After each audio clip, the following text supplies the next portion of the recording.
किसी की मत बड़ा प्यारा। जब प्रभु के मार्ग में कोई चलता है, प्रभु आवाहन कर रहे हैं, उससे बुला रहे हैं, इसलिए वो चलता है। और वो चलता है तो मार्ग खाली नहीं होता। ये बेटा बेटी, परिवार, माता पिता, भाई बंधु, कुटुंबी, ये सब रोड़ा बन के लगते हैं। आसक्ति, राग, मोह, ममता का जाल फेंकवा, और यही फेंकवाते हैं, दूसरा नहीं फेंकवाता ही। वैसे कोई प्यार नहीं करेगा।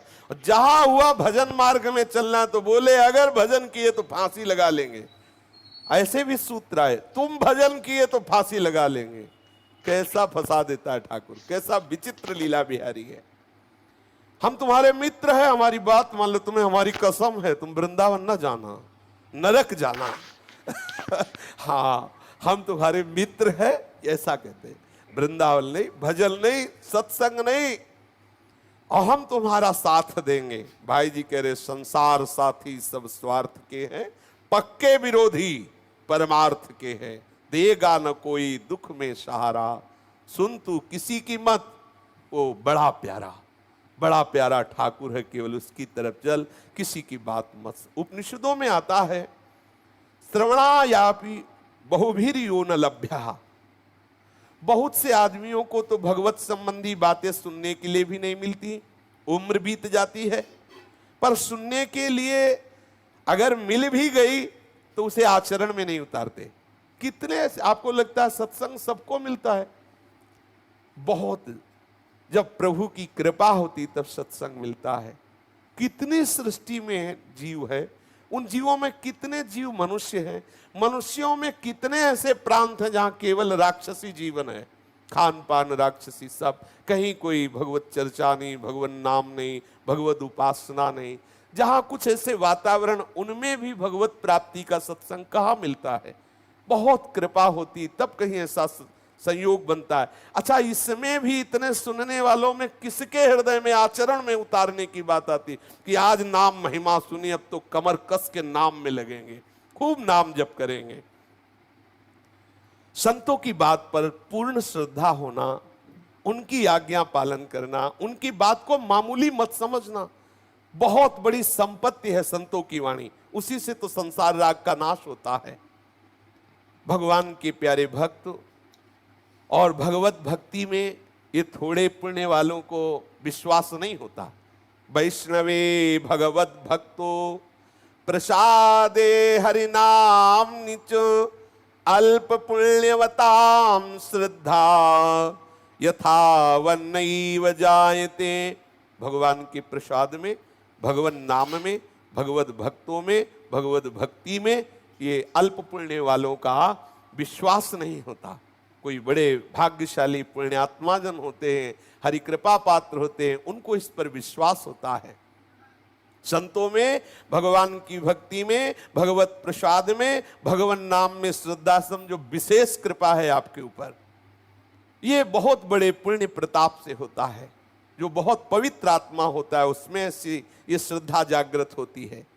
तुलसी पूरब पाप ते हरि चर्चा न सुहाए, कै ऊंघे कै उठ चले, कै दे बात चलाए। तुलसी पूरब पाप ते हरि चर्चा न सुहाए, कै ऊंघे कै उठ चले, कै दे बात चलाए। पूर्व पाप से अगर भगवत कृपा से सत्संग में जाने को ही मिला तो पूर्व पाप का प्रभाव जागृत होता है। पूरी चर्चा हो गई, बोले जय तवा खुली। तो क्या हुआ कुछ पता नहीं। बोले सत्संग कैसा? बोले बहुत बढ़िया रहा। बोले क्या सुना? ध्यान नहीं दिया। क्यों? सो रहे थे, ऊँग रहे थे। अरे कल अनुष्ठान के समय में ऐसी आवाज का भाई, सुबह के 4 नहीं बजे, शाम के 4 बजे है। मतलब ऐसा क्या कि 4 बजे शाम के भी नहीं भाई, ऐसा नहीं। थोड़ा कष्ट सहकर भगवान नाम में सावधान हो, बड़ी कृपा। आपको पता नहीं कैसा अमोघ बल आपको मिल रहा है, कैसे आपके कर्म संस्कार छिन्न भिन्न हो रहे हैं। बड़ा आनंद का विषय। सावधान होइए, ये पूर्व पाप आकर के आपको शरीर में दर्द, आलस्य, बार बार ये परेशानी सी लगना, कितनी जल्दी 8 बजे घड़ी में दृष्टि छुट्टी पटाए, आज का पूरा हुआ भगवान ऐसे, तो आप उसकी चिंता मत करें। थोड़ा सा धैर्य पूर्वक बोले, या तो ऊँघने लगते हैं, नींद आने लगती है, और या फिर तर्क करने लगते हैं। अरे क्या ये सब, क्या ऐसा ऐसा थोड़ी होता है? अरे माता पिता भगवान, परिवार भगवान, मानते कहाँ हो भगवान?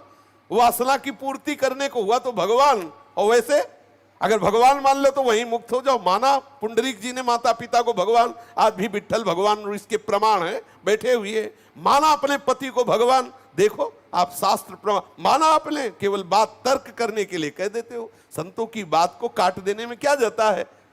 तर्क करते हैं, या तो नींद में सो जाते हैं, या फिर निंदा करने लगते हैं, उठ के चल दिए सब ऐसे ही। और क्या सता, अरे कुछ नहीं, सब बकवास, बेमतलब की बातें, बेसिर पैर की बातें, ऐसे है। ये पूर्व पाप उससे करवाते हैं। ऐसी कोई बड़ा भगवत कृपा पात्र होता है जो सत्संग अमृत की तरह पान करता है। एक बात मैंने सुनी है, एक आदमी यूं ही हंसी दिल्लगी उड़ाने वाला था। वो दिल्लगी में ही कहता था कि ये देखो, ये साधु राम राम कहते रहते हैं और कोई काम धंधा तो करते नहीं है।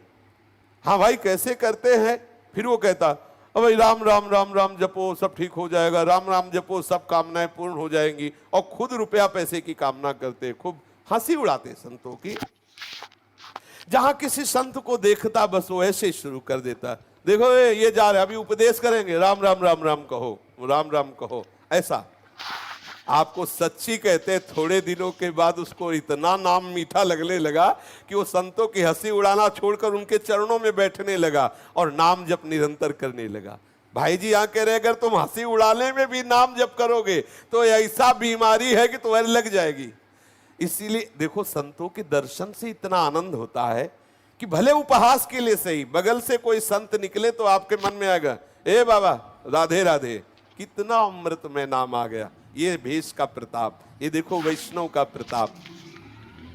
महाराज उसकी नाम में ऐसी प्रीति हो गई कि वो फिर तो छोड़ने वाला ही नहीं, निरंतर नाम जपने लगा। इसलिए गोस्वामी जी कहते हैं, भाए कुभाए अनख आलसहु, नाम जपत मंगल दिसिद सहु। किसी तरह से आप नाम ले लो तो आप देखो कैसी विलक्षण नाम में सामर्थ्य है, कैसी अलौकिक सामर्थ्य है। बिना किसी परिचय के नाम जप करो, आपको महापरिचय प्रदान कर देगा। मिठाई जब तक मुख से बाहर रहेगी तब तक मिठास नहीं आएगी, मुख में आएगी तभी रसेंद्री मिठास पाएगी। ऐसे ही आप निरंतर नाम जप करो, आपको पता चलेगा नाम कैसा महामहिमा में है। शेष चर्चा आगे।